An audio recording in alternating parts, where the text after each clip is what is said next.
Salut chers amis en Jésus-Christ et bon dimanche à vous tous. Nous sommes au dernier dimanche du temps ordinaire, le 34e dimanche du temps ordinaire où nous célébrons la solennité du Christ roi de l'univers. Et nous méditons autour du thème « Ce roi de l'univers est mon Seigneur ». Pour l'année C, nous méditons autour du deuxième livre de Samuel, chapitre 5, versets 1 à 3. La lettre de Saint Paul aux Colossiens, chapitre 1, versets 12 à 20. Et l'évangile selon Saint Luc, chapitre 23, versets 35 à 43. Aujourd'hui, comme je viens de dire, nous concluons les 4 solennités après la Pentecôte qui nous permettent de méditer durant le temps ordinaire en profondeur sur le mystère pascal. Il s'agit des fêtes suivantes, juste après la Pentecôte, le dimanche qui suit la solennité de la Sainte Trinité, ensuite la solennité du sang et du corps du Christ qu'on appelle la fête Dieu ou le Corpus Christi, et le suivant, le jeudi ou le vendredi qui suit la deuxième semaine ou le deuxième dimanche après la Pentecôte, nous célébrons la solennité du Sacré-Cœur de Jésus.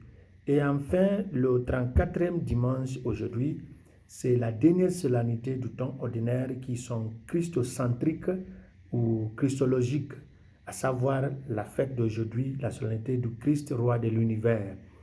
Et cette dernière fête marque la fin, comme je viens de dire, de l'année liturgique en cours. Et elle précède le premier dimanche de temps de l'Avent, qui commence une nouvelle année liturgique. Condamné à mort, mais notre roi est venu. Jésus, qui est le roi de l'univers, parler de lui comme roi, c'est parler d'un roi qui libère les captifs en s'offrant lui-même à la mort pour le salut de l'humanité condamnée. Cette mort divine est la seule mort et le seul moyen de notre rédemption, car la faute de nos ancêtres nous avait valu une condamnation de peine de mort. Ainsi, dans cette situation, ni le travail, ni l'œuvre humaine, ni le sacrifice à partir du sang des animaux ne pouvaient nous sauver selon la prescription de l'ancienne alliance. Notre rédemption dépendait entièrement de l'accomplissement de cette sentence de mort, raison pour laquelle Jésus s'est porté volontaire pour mourir pour nous et jusqu'à sa mort sur la croix, pour mener jusqu'au bout cette mission de salut du monde entier. Affirmer que Jésus est le roi signifie que ce sera la fin du monde.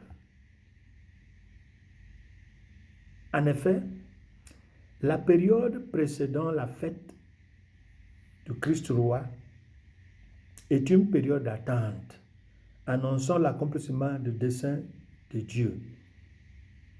Car le Christ sera roi qui va juger les vivants et les morts.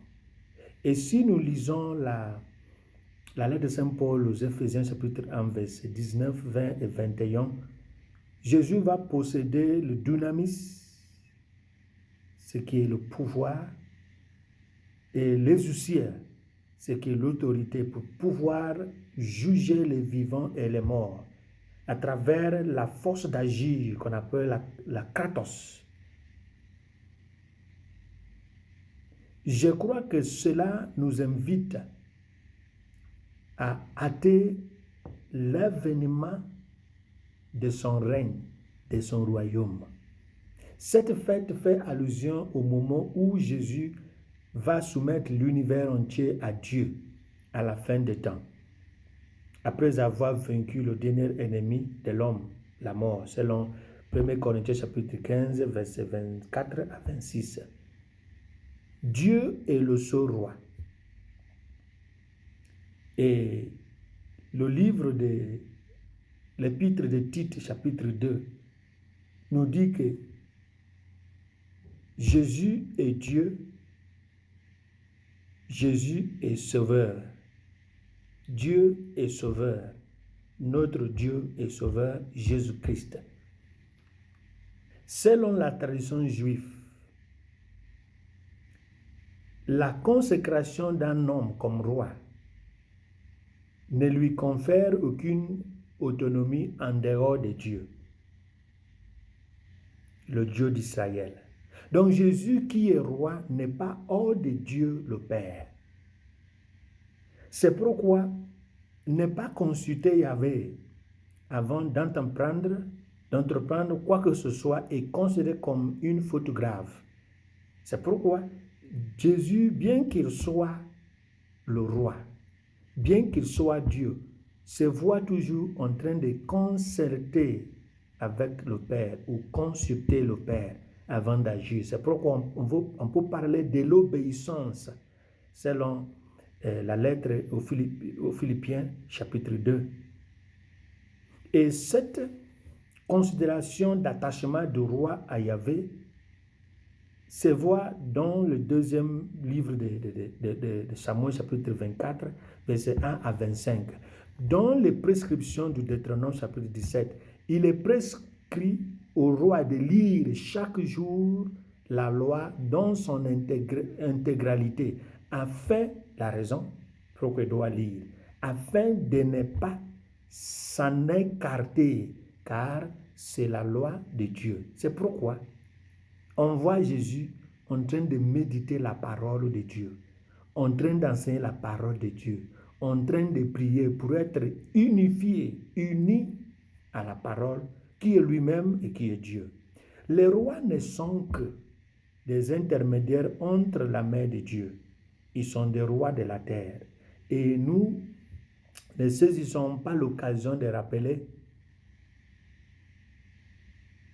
ce que Deutéronome chapitre 17, verset 17-19 nous dit. Et je cite, il dit, tu n'es roi que par la volonté de Dieu et pour le service du peuple. Il n'aura pas plusieurs femmes, de peur que son cœur ne se détourne. Il n'amassera pas non plus d'argent ni d'or en excès. Lorsqu'il sera assis sur le trône de son royaume, il se fera écrire dans un livre une copie de cette loi, approuvée par les prêtres lévites. Ce livre sera avec lui et il le lira tous les jours de sa vie, pour pouvoir maintenir ce qui l'unit à Dieu. Dans la première lecture d'aujourd'hui, tous les anciens d'Israël vinrent trouver David roi à Hébron, et celui-ci conclut une alliance avec eux devant le Seigneur. Ces deux royaumes nous parlent du monde entier, l'union. Une alliance avec David est une alliance avec le Dieu de David. Ainsi, la fête d'aujourd'hui est une invitation à une alliance avec Jésus, roi de l'univers, dont le sang est le sceau royal et la croix et la couronne de sa royauté, ainsi que l'autel du nouveau temple de Jérusalem, qui a pour nouvelle Israël l'univers entier, l'Israël de toutes les nations. C'est Jean chapitre 3. Versets 14 à 15 et chapitre 12, verset 32.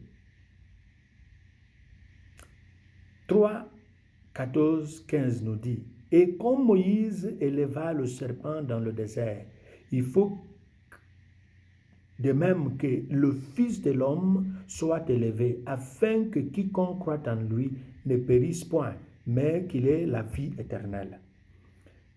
Lorsque nous avons lu pour la fête du 9 novembre, où nous avons célébré la dédicace de la basilique Lateran, Jean nous présente Jésus qui a purifié le temple en mettant l'accent sur ce qu'il a fait. Il a chassé les animaux, les colombes, les bœufs,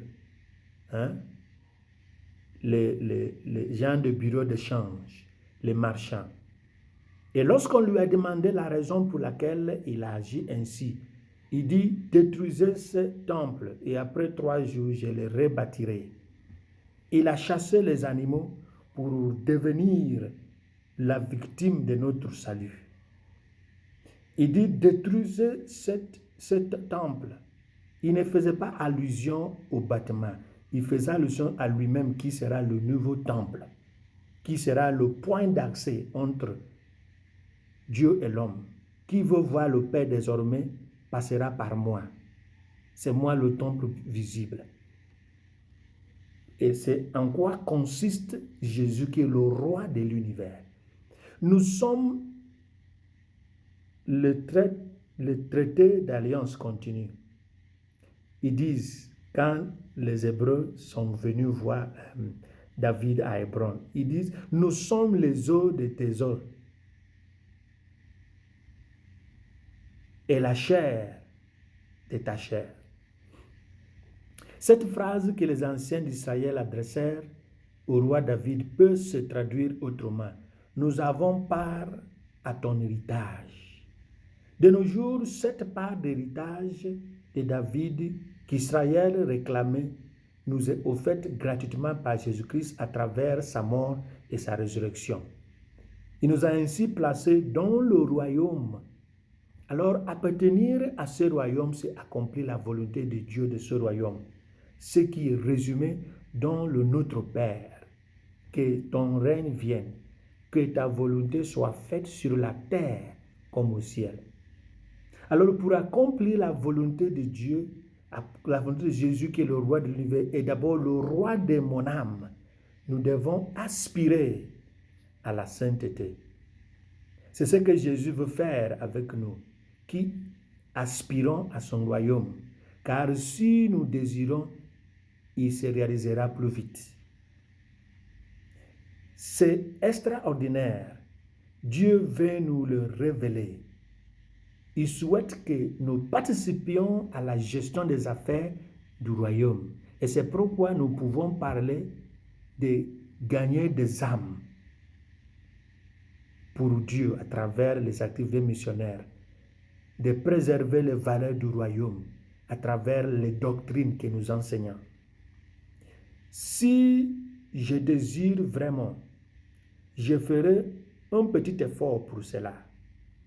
C'est ça, la partie ascétique de la vie spirituelle. En d'autres termes, désirer le royaume, c'est être prêt à s'engager pleinement dans une véritable action, à rester vigilant pour promouvoir et protéger le cours et la cause de ce royaume. C'est ainsi que nous vivons, agissons, proclamons et démontrons que le Christ est véritablement le roi de l'univers.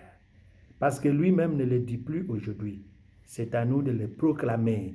Et c'est pourquoi nos gestes ne doivent pas se limiter à une simple profession ou procession avec la statue. Des fois, dans des endroits où le Corpus Christi est célébré davantage aujourd'hui, le Christ roi, où il faut marcher en procession avec le Saint-Sacrement. Ce n'est plus un simple geste par le fait de se promener ou de marcher avec le Saint-Sacrement pour proclamer Jésus le roi. Il faut qu'on le montre à travers nos façons d'être. C'est à travers ce geste pratique visible que Jésus sera réellement proclamé roi de l'univers. ce roi de l'univers, comme nous dit notre thème, est mon Seigneur. Qu'il en soit ainsi le Père, le Fils et le Saint-Esprit. Amen.